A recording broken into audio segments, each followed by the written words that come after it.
Hi అండి. అందరికీ నమస్తే. వెల్కమ్ టు పిఎస్ఆర్ వంటిల్లు. ధనుర్మాసం నెల మొత్తము దేవునికి నైవేద్యంగా కట్టు పొంగలిని సమర్పించుకొని, సంక్రాంతి రోజు మాత్రం మనం మిరియాల అన్నాన్ని నైవేద్యంగా సమర్పించుకుంటాము. ఈ రైస్ ఎలా ప్రిపేర్ చేసుకోవాలి అనేది ఈ వీడియోతో మీకు షేర్ చేస్తున్నాను. వీడియో ఎక్కడా స్కిప్ చేయకుండా లాస్ట్ వరకు చూడండి. ఇప్పుడు ప్రిపరేషన్ ఎలాగో చూద్దాం. ముందుగా స్టవ్ పైన ఒక బాణలి ఉంచి స్టవ్ ఆన్ చేసి ఫ్లేమ్ లోకి అడ్జస్ట్ చేసుకొని దానిలో ఒక స్పూన్ మిరియాలని, ఒక స్పూన్ మినపగుండ్లు, ఒక స్పూన్ జీలకర్రని యాడ్ చేసుకోవాలి. అలాగే ఒక ఎండు మిరపకాయని తుంచుకొని యాడ్ చేసుకోవాలి. వీటన్నిటిని కలుపుతూ దూరగా ఫ్రై చేసుకోవాలి. ఆయిల్ అవసరం లేకుండా డ్రైగానే ఫ్రై చేసుకోవాలి. ఇవన్నీ బాగా ఫ్రై అయినవి. ఇప్పుడు స్టవ్ ఆఫ్ చేసి దించి ఒక బౌల్లోకి తీసుకొని పూర్తిగా చల్లారనివ్వాలి. చల్లారిన ఈ మిశ్రమాన్ని ఒక మిక్సీ జార్లోకి యాడ్ చేసుకొని ఫైన్ పౌడర్లా మిక్సీ వేసుకోవాలి. మనకి పెప్పర్ పౌడరు రెడీ అయ్యింది. ఇది కొంచెం ఎక్కువగా తీసుకున్నా కూడా మనం రైస్‌కి సరిపడా యూజ్ చేసుకొని మిగిలింది గాజు బాటిల్‌లో నిల్వ ఉంచుకుంటే ఎప్పుడు కావాలంటే అప్పుడు మనం రైస్ సింపుల్‌గా చేసేసుకోవచ్చు. ఇప్పుడు స్టవ్ పైన ఒక బాణలి ఉంచి స్టవ్ ఆన్ చేసి ఫ్లేమ్ లోకి అడ్జస్ట్ చేసుకొని దానిలోకి ఒక స్పూను నెయ్యిని యాడ్ చేసుకోవాలి. అలాగే 2 టేబుల్ స్పూన్లు ఆయిల్‌ని యాడ్ చేసుకొని ఈ ఆయిల్ హీట్ ఎక్కగానే ఒక స్పూన్ ఆవాలను యాడ్ చేసుకొని ఆవాలు చిటపటమనగానే ఒక స్పూన్ జీలకర్ర, ఒక స్పూను మినపగుండ్లు, ఒక స్పూను పచ్చిశనగపప్పుని యాడ్ చేసుకోవాలి.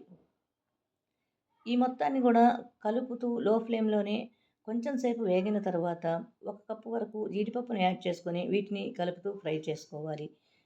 మనం వేరుశెనగ పప్పును కూడా యాడ్ చేసుకోవచ్చు. ఈ మొత్తం ఫ్రై అయినవి. ఇప్పుడు దీనిలోకి ఒక 2 ఎండుమిరపకాయలను యాడ్ చేసుకొని 2 రెమ్మల కరివేపాకును కూడా యాడ్ చేసుకొని కలుపుతూ ఫ్రై చేసుకోవాలి. ఇదంతా ఫ్రై అయింది.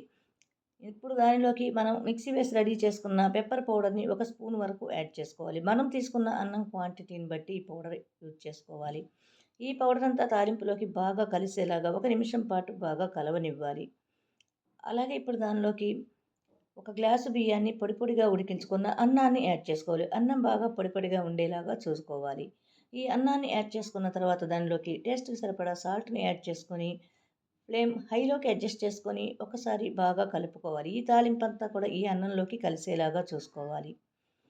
అంతా బాగా కలిసింది. ఇప్పుడు ఒకసారి టేస్ట్ చూసుకొని మనకి కావాలి అంటే సాల్ట్ తగ్గినా, పెప్పర్ పౌడర్ తగ్గినా యాడ్ చేసుకొని కలుపుకోవచ్చు. మొత్తం బాగా కలిసింది. స్టవ్ ఆఫ్ చేసి దించి సర్వింగ్ బౌల్‌లోకి తీసుకొని సర్వ్ చేసుకోవచ్చు. దేవునికి నైవేద్యంగా సమర్పించుకోవచ్చు. ఎంతో టేస్టీ, హెల్తీగా ఉండే పెప్పర్ రైస్ ఇది. ఇదైతే మనం లంచ్ బాక్స్‌లోకి చాలా సింపుల్‌గా ప్రిపేర్ చేసుకోవచ్చు. మా రెసిపీ కనుక మీకు నచ్చినట్లయితే లైక్ చేయండి, షేర్ చేయండి, కామెంట్ చేయండి. Thank you for watching.